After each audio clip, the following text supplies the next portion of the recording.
제사장이 나를 대신해서 그 송아지를 잡을 것이라 생각하죠. 하지만 안타깝게도 내 죄를 전가시킨 그 수송아지는 내 손으로 잡아야 됩니다. 우리 가운데 죄를 전혀 짓지 않은 그런 사람은 없을 것입니다. 물론 우리가 지은 죄가 이 사회에서 법정에 가서 죄에 따른 재판까지 받아야 할 폭력이나 사기, 살인과 같은 그런 죄는 아닐지라도 우리는 수시로 죄를 짓죠. 당시 하나님을 믿고 살던 이스라엘 백성들 역시 죄를 지었는데 그 죄를 용서받기 위해서 하나님께 제물을 드렸습니다. 레위기 1장 현대인의 성경으로 읽겠습니다. 제물을 바치는 자가 번제물의 머리에 손을 얹으면 내가 그것을 그의 죄를 대신 쏟지 않은 희생의 제물로 받을 것이다. 그는 나 여호와 앞에서 그 수송아지를 잡고 아론 자손의 제사장들은 그 피를 가져다가 성막 앞에 있는 제단 사면에 뿌려야 한다. 그리고 그는 그 제물의 가죽을 벗기고 각을 뜰 것이며 제사장 아론의 자손들은 제단 위에 불을 넣고 그 불 위에 나무를 벌려 놓은 다음 머리 위 기름을 포함하여 그 각든 제물을 단에 불 붙는 나무 위에 벌려 놓아야 한다. 내가 죄를 지어서 그 제산 받기 위해 만일 수송아지 한 마리를 하나님께 제물로 바친다고 가정해 보시기 바랍니다. 내가 제사장 앞에 나아가서 내 손을 수송아지 머리에 얹어 그때 내 죄는 송아지에게 전가가 됩니다. 내가 죄로 인해서 죽어야 되는데 그 죄가 송아지에게 간 것이죠. 그럼 누가 죽어야 되겠습니까? 송아지가 죄 대신 죽어야 됩니다. 이제는 송아지를 죽여야죠. 그런데 이곳은 동물을 전문적으로 죽이는 도축장이 아닌 하나님을 섬기는 성막 마당입니다. 5절에서 이제 문제가 생깁니다. 우리가 상상치 못할 일이 벌어지죠. 우리는 흔히 송아지를 가져가기만 하면 끝난다고 생각하죠. 왜냐하면 거기에는 송아지를 전문적으로 잡는 사람이 있다고 생각하기 때문입니다. 혹은 제사장이 나를 대신해서 그 송아지를 잡을 것이라 생각하죠. 하지만 안타깝게도 내 죄를 전가시킨 그 수송아지는 내 손으로 잡아야 됩니다. 5절에서 그렇게 말하고 있죠. 실제 당시에 수많은 동물들을 데리고 왔는데 그 많은 동물을 레위 사람이나 제사장이 다 잡는다는 것은 불가능한 일이었습니다. 저는 길을 걷다가 개미가 지나가는 것도 발걸음을 조심합니다. 잘못해서 개미를 밟지 않기 위함이죠. 그런데 제가 쥐를 잡을 수가 있겠습니까? 여러분 중에 쥐를 때려잡을 사람이 얼마나 있겠습니까? 아마 쉽지 않을 것입니다. 제 어릴 때 충격적인 장면을 목격했었죠. 저희 집은요, 이 돼지를 키웠는데 우리 집 돼지는 빨리 커서 수개월 만에 토실토실 살찐 돼지를 시장에 팔아서 소득을 올렸었습니다. 그런데 그 돼지 중 한 마리를 어른들이 잡았습니다. 너무도 끔찍했습니다. 도끼로 돼지의 머리를 내리치는데 그렇게 세게 내리쳐도 돼지가 쉽게 죽지 않았고 도끼로 칠 때마다 소리 지르는 돼지의 비명소리는 참으로 끔찍했습니다. 그리고 머리에서 흐르는 피가 마당을 가로질러 하수구까지 흐릅니다. 저는 그 후로 돼지고기를 몇 년 동안 먹지를 못했습니다. 너무도 끔찍했던 광경을 보았기 때문이죠. 전문 도살업자들도 돼지나 소를 잡는 것은 그리 쉽지가 않습니다. 급소를 칼로 제대로 찌르지 않으면 발버둥을 치기 때문이죠. 이제 내가 제사장 앞에서 수송아지를 잡아야 됩니다. 누군가 나에게 칼을 줍니다. 그 칼로 수송아지를 잡으라고 하죠. 여러분 중에서 칼로 동물을 잡은 적이 있습니까? 저는 살아있는 동물을 칼로 죽인 적이 없습니다. 명절이 다가오게 되면은 저희 집에 단골로 들어오는 선물이 있는데 이곳은 중국이다 보니까 그것은 바로 닭이었습니다. 털도 다 뽑고 내장도 다 뺐죠. 하지만 남은 것이 있었는데 그것은 바로 닭 머리였습니다. 아불싸 머리가 그냥 달려 있는 것입니다. 이곳 사람들은 닭 머리를 자르지 않고 선물을 해주는데 닭 머리를 쳐내는 것은 항상 제 몫이었습니다. 하지만 이미 죽어있는 닭 목을 쳐서 머리를 잘라내는 것도 한 번 내리치는 칼로는 되지 않아서 몇 번을 칼로 내리쳐야만 했습니다. 하지만 오늘 본문에서 제물을 바치는 사람은 살아있는 수송아지를 자기의 손으로 도축해야 됩니다. 칼로 수송아지의 목을 찌르려는 순간 수송아지의 눈물을 보게 될 수도 있겠죠. 내가 찌르는 그 칼이 제대로 수송아지의 급소를 찌를 수가 있겠습니까? 전문가들은 일반인들이 그렇게 하는 것은 불가능하다고 합니다. 그럼 어떻게 해야 되겠습니까? 칼이 빗나갈 것입니다. 수송아지는 아파서 비명을 지를 것이고 칼로 계속해서 찔러야 될 것입니다. 송아지에게서 튀기는 피가 내 칼을 든 손은 물론이고 옷과 얼굴에 가득할 것입니다. 피비린내가 진동하겠죠. 하지만 거기서 멈출 수는 없습니다. 반드시 죽여야만이 하나님께 제물을 드릴 수 있기 때문이죠. 간신히 죽였다 하더라도 그걸로 끝이 아닙니다. 6절에서 가죽을 벗겨야 됩니다. 가죽 벗기는 일은 죽이는 것만큼 힘이 듭니다. 고기를 삶아서 벗기는 것이 아니라 생살에서 가죽을 벗기는 것이죠. 하나하나 벗길 때마다 이런 생각을 저는 하게 되겠죠. 내 죄가 이렇게도 끔찍했다는 말인가? 이 송아지가 아파서 비명을 지르고 피가 튀기고 이 가죽을 하나하나 다 벗겨야 될 만큼 내 죄가 심각했다는 것인가? 가죽을 다 벗겼다 하더라도 그걸로 끝이 아닙니다. 이번에는 각을 떼야 됩니다. 수송아지 신체 마디마디를 아마 도끼로 찍어서 각을 뜨는지도 모르겠습니다. 각을 뜰 때 뼈와 살점이 이리저리 튀길 것입니다. 그뿐 아니라 수송아지 내장을 다 꺼내서 물로 씻어야 됩니다. 남자인 제가 과연 이 일을 할 수 있겠습니까? 솔직히 저는 못할 것 같습니다. 그렇다면 여성인 분들은 이 일을 할 수가 있겠습니까? 저는 이 일을 끝냈다면 하나님께 제사를 드린 후에 아마 이런 마음을 가질 것입니다. 내가 다시는 절대로 죄를 짓지 않을 거야. 피가 튀기고 살점이 튀기는 이 처참한 광경을 다시는 보지 않을 거야. 죄를 짓지 않았다면 이런 피비린내 나는 도축을 할 필요가 없을 건데 죄를 지었기 때문에 이렇게 동물을 죽여서 하나님께 드림으로 죄사함을 받고자 하는 것이죠. 로마서 6장 23절입니다. 죄의 대가는 죽음이지만 하나님께서 거저 주시는 선물은 우리 주 예수 그리스도 안에 있는 영원한 생명입니다. 공부를 잘하는 학생에게는 우등상이라는 상장이 주어지죠. 회사에서 일을 잘하는 사람에게는 높은 급여와 승진의 기회가 주어집니다. 어떤 일이든 대가가 오기 마련인데 노동을 하면 그에 맞는 소득이 주어지지만 죄를 지면 그에 대한 대가도 반드시 치러야만 합니다. 그러므로 도둑질이나 살인 등 죄를 범한 사람들은 법에 따라서 그 대가를 치르는 것이죠.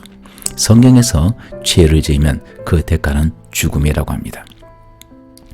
예수께서는 우리를 대신해서 피를 흘리셨습니다. 죄산 받기 위해서 죄를 지은 사람이 제물에 손을 댑니다. 그것은 곧 그 사람의 죄가 그 손을 통해서 제물에게 전가됨을 뜻합니다. 그 죄인의 죄를 전가받은 제물은 위에서 설명한 것처럼 끔찍한 죽임을 당합니다. 그 사람이 지은 모든 죄의 진노를 이 제물이 안고 죽는 것이죠. 사람의 죄를 사하기 위해서 죽임을 당해야 되는 제물의 끔찍한 광경을 잠깐 나눴습니다. 사람들은 제사를 드리는 과정에 대해서 거룩하거나 고상하거나 경건하게 생각하는 경향이 있습니다. 물론 하나님께 제사를 드리는 것은 거룩하게 드려야죠. 그런데 하나님께 드려지기 위해서 동물은 반드시 먼저 죽어야만 합니다.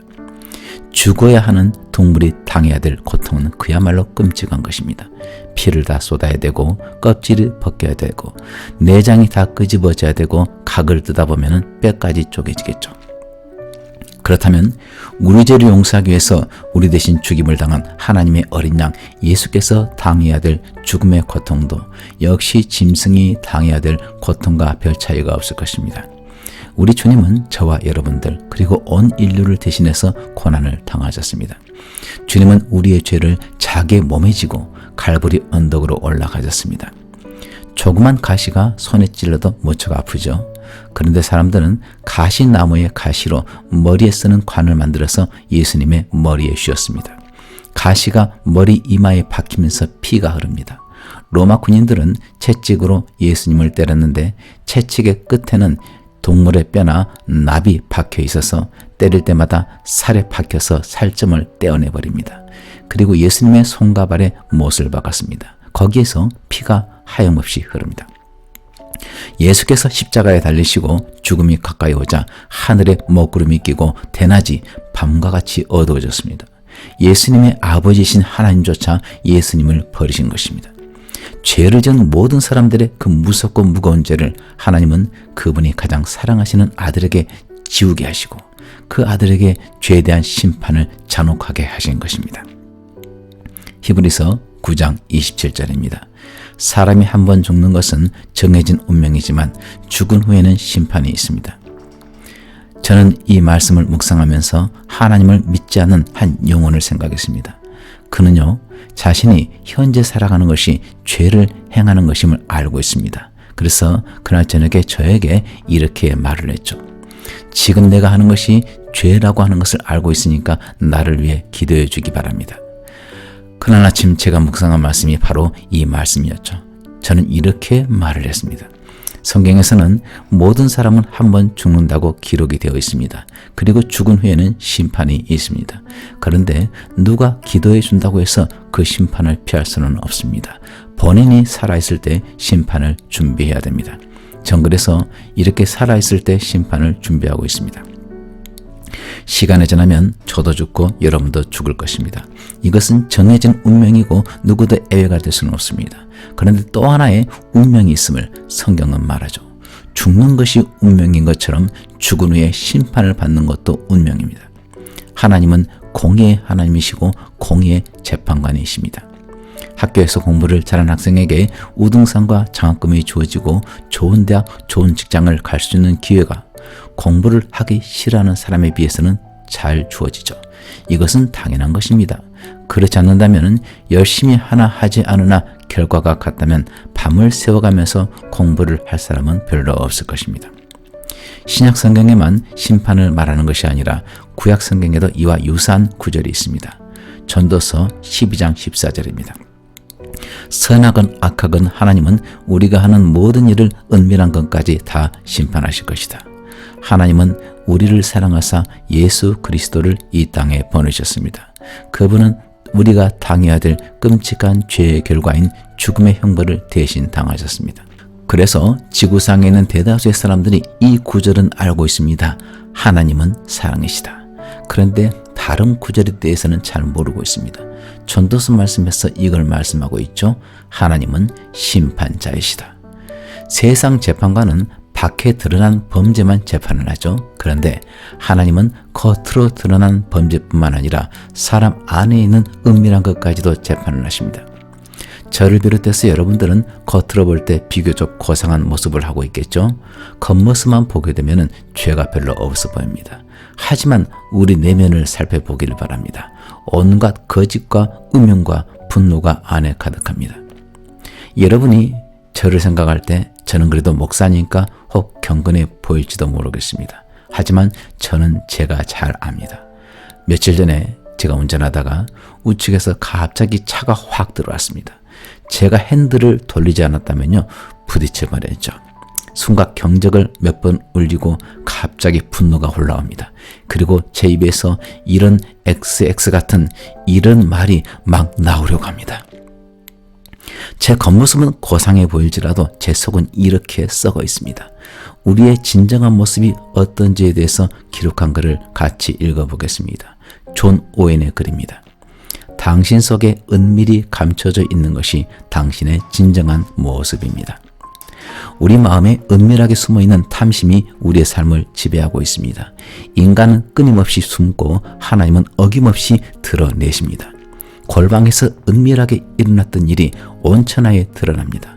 다윗은 왕궁 침실 아주 깊숙하고 은밀한 곳에서 죄를 짓고 완벽하게 숨겼다고 생각했지만 1년 후 하나님께서 보내신 선지자를 통해 자신의 죄가 드러났습니다. 진정한 회복과 성장을 위해서는 우리 마음속에 있는 깊은 생각까지도 보시고 다루시는 하나님 앞에 나아가 진정한 내 모습을 인정하는 것으로부터 출발해야 합니다. 우리 모두는 한 번은 죽을 것입니다. 하지만 우리 중 누가 먼저 죽을지는 아무도 모릅니다. 그러므로 누구나 한 번은 죽는다는 것에 이견을 다는 사람은 없죠. 이것은 한 사람도 예외 없이 인정해야 될 진리입니다. 그런데 성경은 한 번 죽는 것은 정해진 운명이지만 그 후에 심판이 있다고 합니다. 한 번 죽는 것은 100% 실현이 될 수 있는 그런 진리인데 그 후에 심판이 있다는 것에 관해서는 믿는 사람도 있고 믿지 않는 사람도 있을 것입니다. 죽으면 끝이라고 생각할 수도 있고 다른 사람은 죽음의 끝이 아니라 심판이 있다고 생각할 수도 있습니다. 그럼 확률을 50%로 가정해 보겠습니다.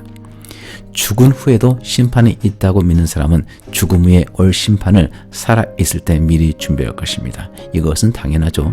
하지만 죽으면 끝이라고 생각하는 사람은 심판이 없다고 생각하기 때문에 자기 마음대로 살아갑니다. 그런데 죽음 후에 심판이 있을 확률이 50%인데 정말 심판이 있다면 심판을 준비하지 않은 사람은 그야말로 망하게 되는 것이죠. 누가복음 28장입니다. 그들이 가는 마을에 가까이 가매 예수는 더 가려 하는 것 같이 하시니 그들이 강권하여 이르되 우리와 함께 유하사이다. 때가 저물어가고 날이 이미 기울었나이다 하니 이에 그들과 함께 유하로 들어가시니라. 예수께서 죽고 부활하신 후에 엠마오로 가는 두 제자들 앞에 나타나셨는데 이들은 예수님인 줄 알아보지 못했습니다. 길에서 그들과 동행하신 예수님은 성경에 자신에 관해 기록된 일에 관해서 자세히 설명을 하셨는데 마을에 거의 도착하자 예수는 더 가려고 하시죠. 이에 제자들이 자기들과 함께 그곳에 묵자고 합니다. 그 이유는 때가 저물어가고 날이 이미 기울었기 때문이죠. 이에 예수께서는 그들의 요청대로 함께 들어가십니다. 날이 저물어갈 때 그들은 예수와 함께하기를 원했습니다. 우리 인생 역시 점점 저물어가고 있습니다. 동쪽에서 막 솟아난 태양과 같이 태어난 지 얼마 되지 않은 것 같은데 서쪽을 향해 기울어져가는 태양과 같이 우리 인생은 저물어갑니다. 태어난 지 1살이 된 아기도 영어로 올드이고 50살이 된 어른도 영어로 올드입니다. 태어나면서부터 늙어가는 것이고 태어나면서부터 죽어가고 있는 것입니다. 그럼 우리 인생이 저물어갈 때, 날이 이미 기울어갈 때 누구와 함께 해야 되겠습니까? 바로 주 예수님이십니다. 한 번 죽는 것은 누구도 부인할 수가 없습니다. 우리는 모두 100% 죽게 됩니다. 그럼 죽은 후에 이 말씀대로 심판이 있다면 어찌하겠습니까? 마땅히 준비해야 되지 않겠습니까? 시험을 준비한 사람에게 시험 당일은 공포의 시간이 아닌 자신의 실력을 검증받을 수 있는 그런 시간이지만 시험을 준비치 못한 사람에게 시험 당일은 두려움의 시간이고 심판의 시간입니다. 죄를 지은 사람이 이 죄를 용서받는 유일한 방법은 죄인이 손을 짐승에 얹어 그 죄를 짐승에게 전가시켜서 그 짐승을 자기 대신 죽이는 것이고 이 제물을 하나님이 받으실 때 그 사람의 죄를 용서해 주시는 것입니다. 한 사람의 죄를 대신해서 처참하고 참혹하게 죽임을 당했던 한 마리의 수송아지와 같이 모든 사람들의 죄를 대신해서 참혹하게 십자가에서 주 예수께서 죽임을 당하셨습니다. 내가 지은 모든 죄를 그리고 여러분이 지은 모든 죄를 인류가 지은 모든 죄 그토록 무겁고 무서운 죄를 어린 양 예수께서 그 몸에 짊어지시고 십자가에서 죽임을 당하셨고 죽으신 지 사흘 만에 사망을 이기고 무덤에서 일어나사 그분을 믿는 모든 이들을 의롭다고 해주셨습니다. 그러므로 우리가 할 일은 엠마오로 가던 제자들이 예수님을 집에 모신 것처럼 그분을 우리 안에 모시는 것입니다. 때 저물어서 날이 오더니 구주여 나와 함께 하소서. 때가 저물어 가고 있습니다. 시간이 별로 없습니다. 나를 위해서 가시관을 쓰사 머리에 피를 흘리시고 채찍에 맞아 살점이 찢겨나간 예수님. 사람들이 예수님의 얼굴에 침을 뱉고 주먹으로 쳤습니다. 그리고 그 손과 발에 못을 박아서 십자가에 매단 후 예수님을 조롱했습니다. 예수께서는 한 마리의 어린 양이 되어서 저와 여러분들의 죄를 짊어지고 홀로 죽임을 당하셨습니다. 우리 가운데 아직 예수 그리스도를 구주로 영접하지 않으신 분들은 저를 따라 기도하기 바랍니다. 주 예수님, 저는 죄인입니다. 저를 위해 십자가에서 참혹하게 죽임을 당하시고 사탄의 권세를 깨뜨리사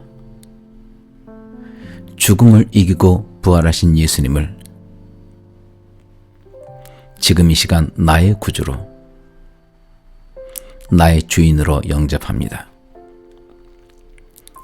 이전에는 인생의 주인이 저였지만은 이제부터는 제 인생의 주인을 예수 그리스도로 모셔드립니다. 제 안에 들어오셔서 영원히 저와 함께 해 주십시오. 예수님의 이름으로 기도합니다. 아멘. 한 소년이 연을 날리고 있었는데 연이 너무 높이 올라가서 잘 보이지 않습니다. 이때 지나가는 사람이 물었죠. 얘야, 연이 어디 있니? 너는 어디 있는지 아니? 소년은 그에게 대답했습니다. 그럼요. 이 줄을 잡아보세요. 팽팽하잖아요. 연이 제 눈에는 보이지 않지만 저 푸른 하늘을 날고 있답니다. 그 증거가 바로 이 팽팽한 줄이랍니다. 눈에 보이는 것을 믿는 것은 믿음이라 할 수가 없고 보이지 않는 것을 믿는 것이 진정한 믿음입니다. 높이 떠있는 연은 눈으로 볼 수 없지만은 팽팽한 줄을 당김으로 연이 있음을 알 수 있듯이 하나님은 그분이 살아 역사하심과 지금도 우리 인생의 모든 과정을 친히 인도하심을 알려주시기 위해서 하나님의 말씀의 줄을 우리에게 보여주셨습니다. 하나님은 우리 육신의 눈으로 볼 수 없지만 말씀의 줄을 붙잡고 있으면 하나님이 살아계시고 그분이 자신을 찾는 사람들에게 상 주시는 분인 것을 믿을 수가 있습니다. 그러므로 예수 그리스도를 믿어 구원을 받은 성도는 마땅히 하나님을 나와 연결시키는 증거인 말씀의 줄, 즉 성경을 붙잡아야 됩니다. 이 성경이 우리를 참 행복의 길로 영원한 생명 길로 인도해 주실 것입니다.